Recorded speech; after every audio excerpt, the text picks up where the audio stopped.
Delta is very simple. Very, very simple. There are 15 obnoxious laws against the Niger Delta. 15 that we know of. The Land Use Decree, the Petroleum Act of 1969 amended in 1999, the Exclusive Export Zone Act, Decree, the Native Ordinances. There are 15 of them. The Osborne Law, or Land Law, or whatever, you know. All of these laws are militating against the development of the Niger Delta. These laws have enslaved the Niger Delta and enslaved the Niger Deltans.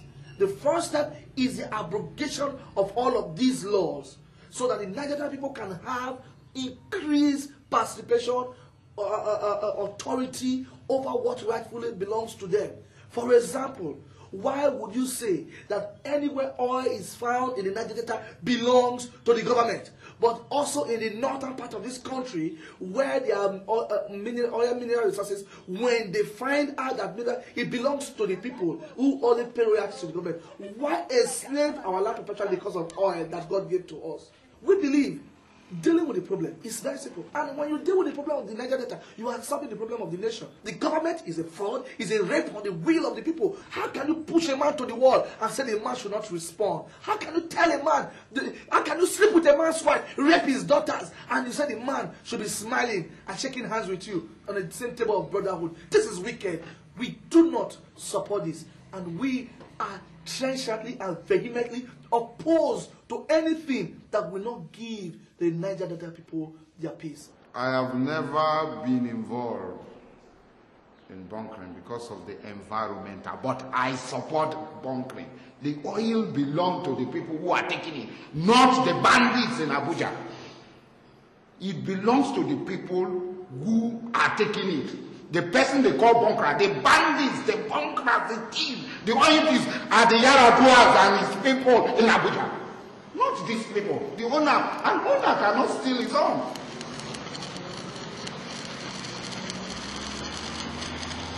How do you deal with the criminality? You deal with the criminality because in a way that you must cut off their source of supply of arms.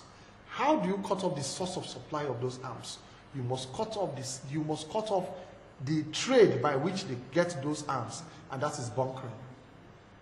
Bunkering is illegal.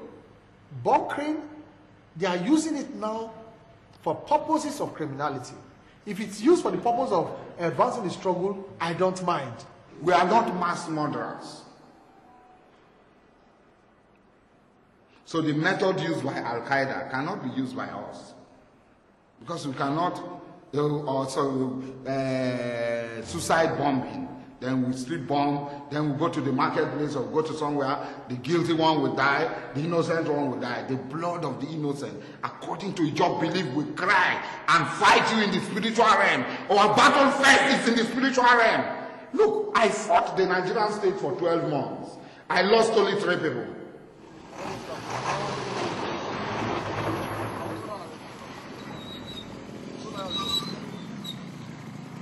Every day, extrajudicial killing is going on in the Niger Delta. He openly destroyed Agge community. Attack took place in a place very far from Agge community. They went to Agge and attacked Agge and burnt it down. Yaradua has committed war crime. The same crime committed by Obasanjo. Obasanjo was a total failure in his government. Corruption was widespread and endemic. Nobody has been as corrupt as Obasanjo government. And if Yaradua could not arrest Obasanjo, then he has no reason for trying anybody for corruption. Because Obasanjo is the first person. Obasanjo flagrantly disobeyed the constitution that they call the Constitution of Nigeria, their own constitution they wrote. Now, if you see this kind of government that now allows oil companies to come in and have a field day, that is an irresponsible government.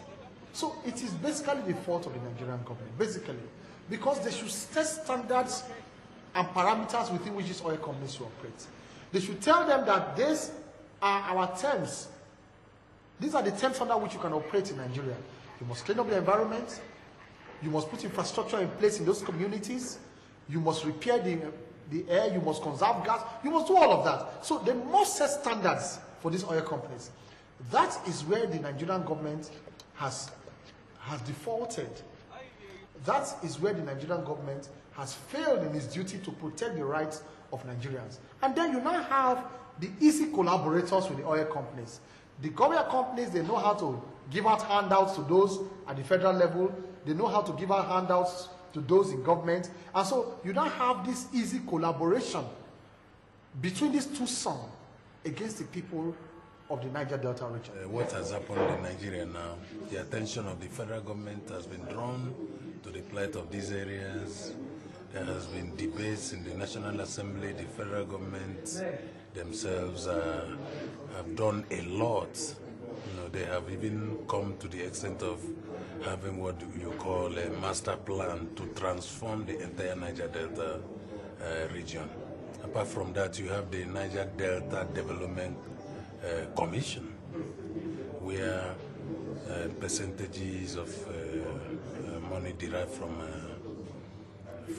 the resources are made available to turn around the area for development of the area, to develop infrastructure of the area, to build industries, to build schools. What we have found now is that the so-called people that you are calling militants are actually engaged in serious criminal activities, because kidnapping is properly defined in the Criminal Code Law of Nigeria as a crime.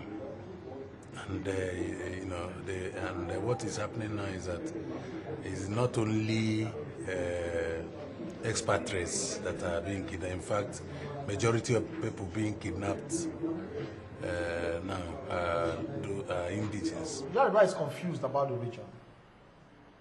Yar'Adua has no specific game plan to curtail the crisis.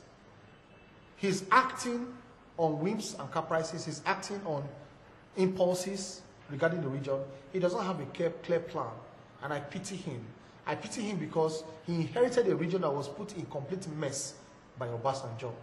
And so he has not come to grips with the region and the problems of the region. It is yet to see, we are yet to see his definite game plan, but he does not have one now to curtail the crisis.